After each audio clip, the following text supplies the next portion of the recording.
पुत्र वियोग जो कविता है ये बहुत ही इम्पोर्टेंट कविता है। ये जो है पुत्र वियोग चैप्टर के नाम से ही पता चल रहा है। पुत्र वियोग यानी पुत्र की वियोग में सुभद्रा कुमारी जो तड़प रही है, जो कि उनका मतलब कि दिल जो है हमेशा रोता रहता है। एक शोक गीत कविता है। क्या है? शोक गीत कविता। शोक गीत कविता का मतलब होता है कि किसी भी दर्द पीड़ा से व्याकुल व्यक्ति जो होता है वो शोक में होता है ना। ये पुत्र वियोग कविता जो है ऐसे ही एक शोक गीत कविता है जो कि सुभद्रा कुमारी चौहान के लिखा गया है। सुभद्रा कुमारी चौहान के द्वारा लिखा गया है। और सुभद्रा कुमारी चौहान का एक बच्चा जो पुत्र है वो समय से पहले यानी कि असामयिक निधन हो गया है ना। इनके एक छोटा सा जो पुत्र है उनका निधन हो गया है समय से पहले, यानी कि छोटे बचपन ही अवस्था में पुत्र का निधन हो गया है। इसलिए इस चैप्टर का नाम पुत्र वियोग रखा गया। ये कविता है, ठीक है। पुत्र वियोग, अपने पुत्र के वियोग में ये तड़प रही है, जल रही है ना।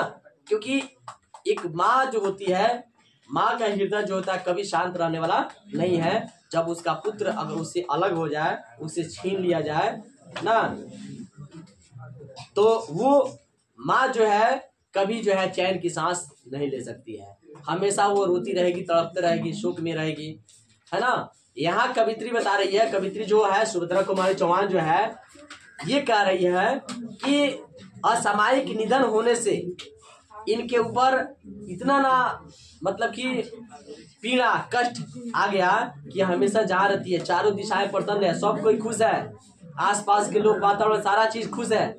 लेकिन इनका पुत्र जो है समय से पहले इनका निधन हो जाने से ये कभी खुश नहीं रहती। चारों दिशाओं प्रसन्न है लेकिन ये कभी प्रसन्न नहीं रहती है। कवित्री जो है अपने पुत्र के लिए बहुत सारा उदाहरण दिया है, बहुत सारा चीज बताई है जो अपनी माँ और पुत्र का जो रिलेशन होता है, जो माँ और पुत्र का जो संबंध होता है वो बड़ा पवित्र होता है, बड़ा अनमोल होता है। और उस रिश्ते की तरह दूसरा कोई रिश्ता होता ही नहीं है। माँ और पुत्र का जो रिश्ता होता है, एक पवित्र रिश्ता जो होता है, उसके तरह संसार में कोई रिश्ता दूसरा हुआ ही नहीं है और न कभी होगा। एक ऐसा रिश्ता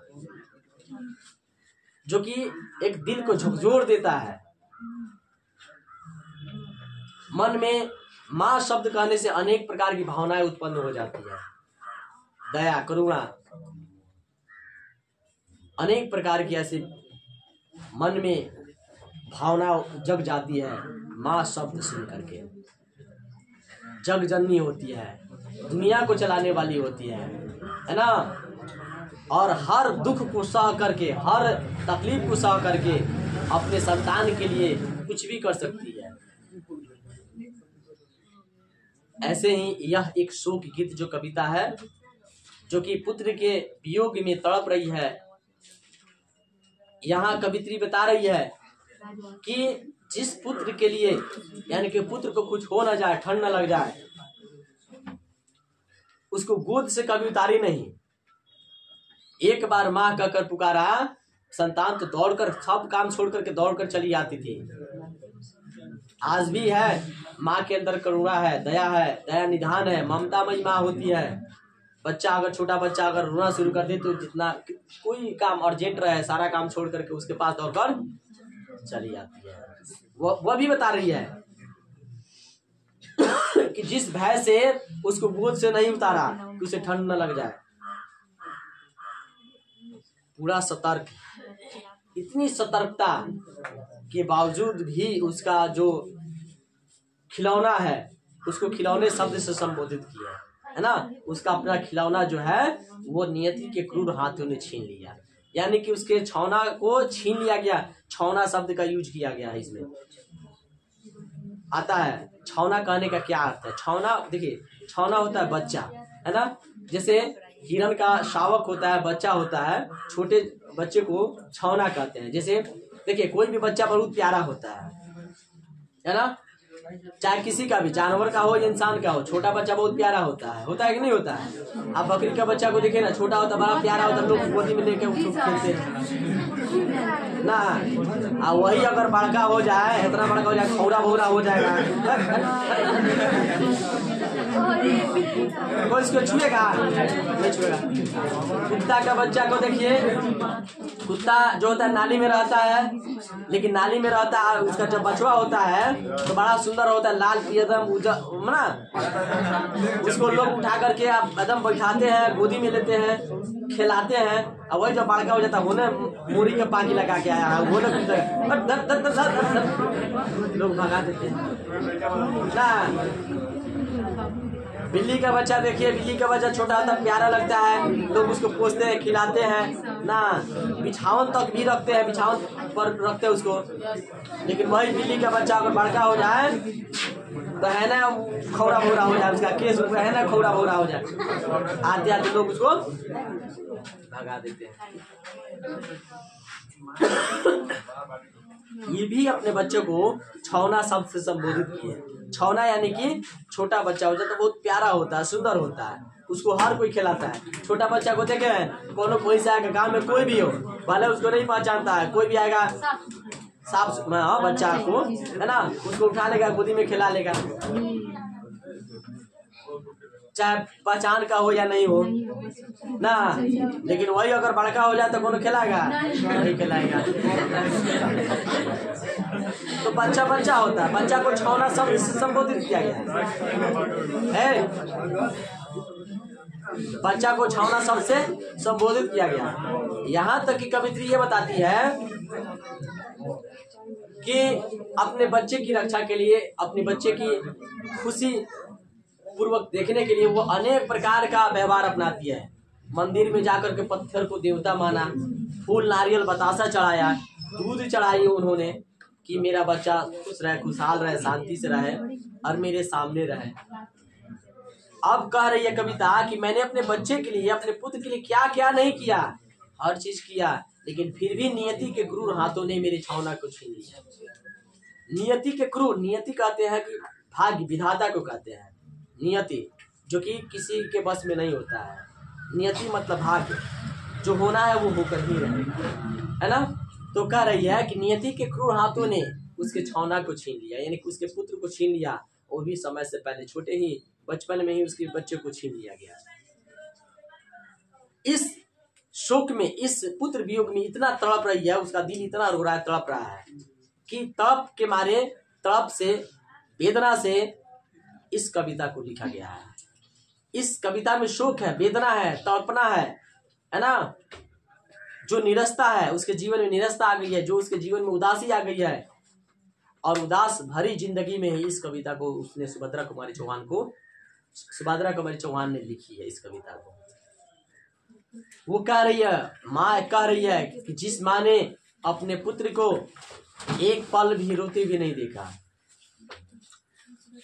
यानी कि कहने का मतलब है कि जब पुत्र को कुछ हो जाता है तो माँ रात भर जगती है, रात भर उसको जो थपकी दे दे करके सुलाने का प्रयास करती है, रात भर जगती है, अपने खुद जगती है, लेकिन बच्चों को जगने नहीं देती है। इतना सतर्कता, इतनी उसकी देखरेख, फिर भी उसका बच्चा उसके हाथों से छीना गया। और आज भी देखिए, आज भी वो तो सुभद्रा कुमारी अपनी वेदना लिखी है, ये भी सच्चाई है, 100% सच्चाई है कि अगर संतान को कुछ हो जाता है तो माँ जो है कभी मतलब कि स्थिर नहीं बैठ सकती है। कुछ भी होता है तो बच्चों के प्रति एकदम पूरा अपना खाना पीना सब कुछ भूल जाएगी। वो कब उसको खाना है नहीं पता रहेगा, लेकिन बच्चों को हर हालत में समय पर उसको खाना देगी। उसको देखे कि थोड़ा सा बुखार लग जाता है रात में, बच्चा परेशान करता है तो खुद परेशान हो जाती है, लेकिन बच्चों को कभी परेशान होते नहीं देख सकती है। हर इंसान दुनिया पूछ सकता है, दुनिया पूछ दे सकता है, दुनिया पूछेगा तूने क्या कमाया, माँ पूछेगी तुमने क्या खाया, तो माँ होती है, माँ होती है। दुनिया पूछेगी मुझे और दो, माँ कहेगी और लो। दुनिया कहेगी सुन पूरा में इतना है, दो ना हमको थोड़ा सा भी खा ले। और सब कोई कह सकता है दो ना यार, तुम उतना लिया दो हमको थोड़ा हम भी खा ले। माँ कहेगी तुम और ले लो बेटा, हमारे थाली से ले लो, लेकिन तुम्हारा पेट भूखा नहीं, वो माँ होती है।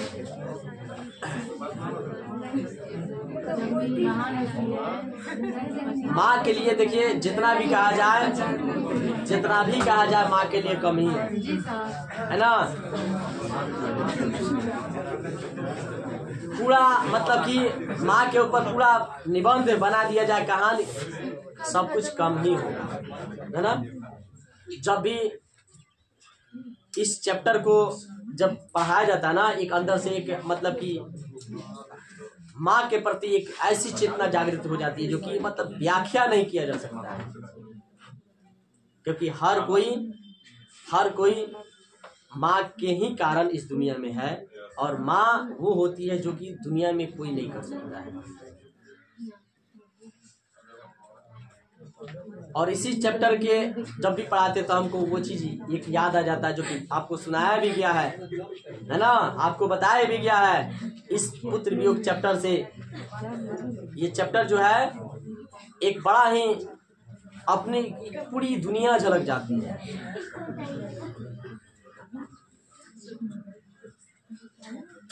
ये चैप्टर हमको वो वाक्य हमेशा याद दिला देती है, माँ तो माँ होती है जग में ये महान होती है। याद है कि नहीं है? माँ तो माँ होती है जग में ये महान होती है, जो चेहरा देख के पहचान जाए तूने खाना खाया है कि नहीं, वही माँ की।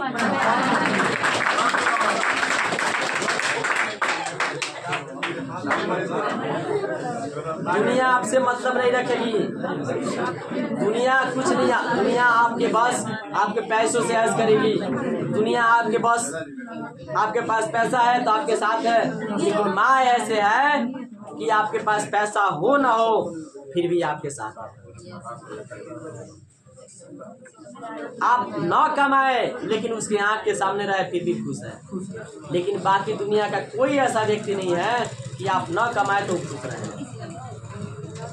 दुनिया का हर इंसान उसके आगे फीका है, हर इंसान उससे कमजोर है।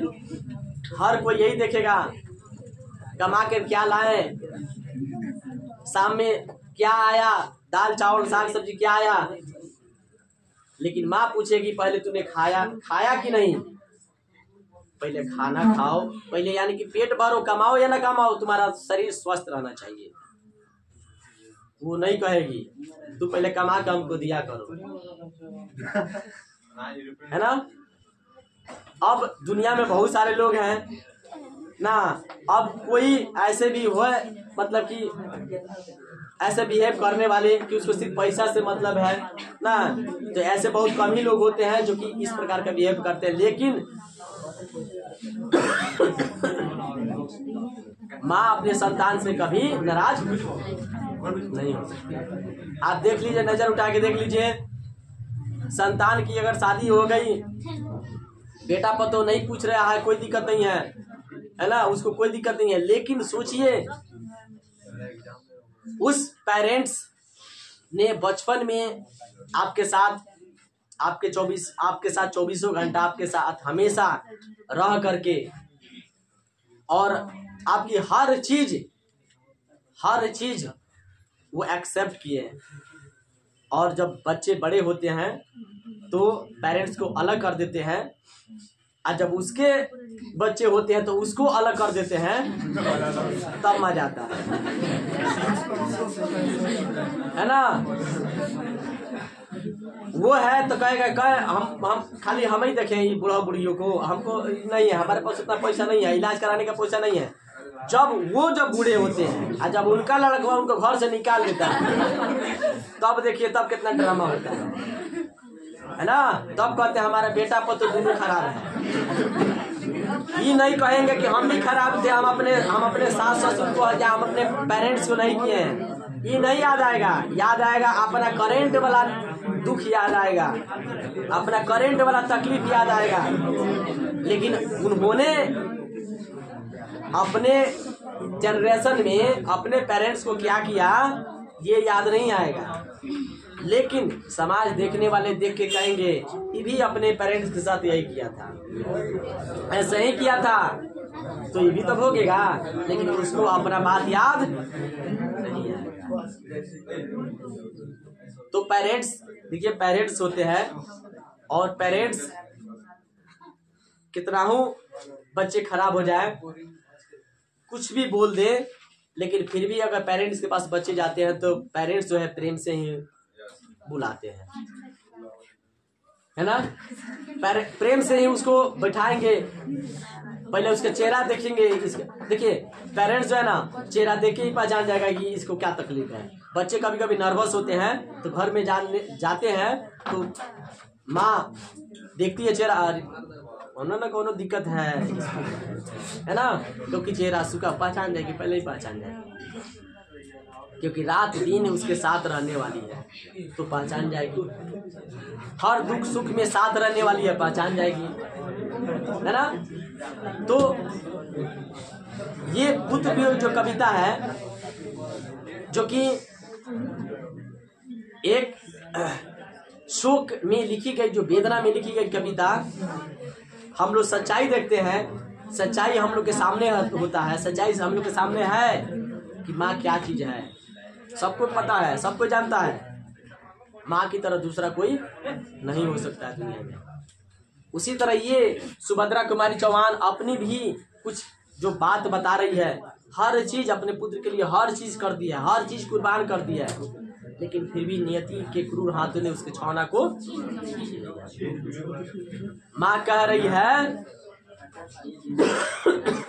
ये सुभद्रा कुमारी चौहान क्या कर रही है कि यहाँ तक कि उसके भाई उसे भूल सकते हैं, उसके पिता उसे भूल सकते हैं, उसकी बहन उसे भूल सकती है।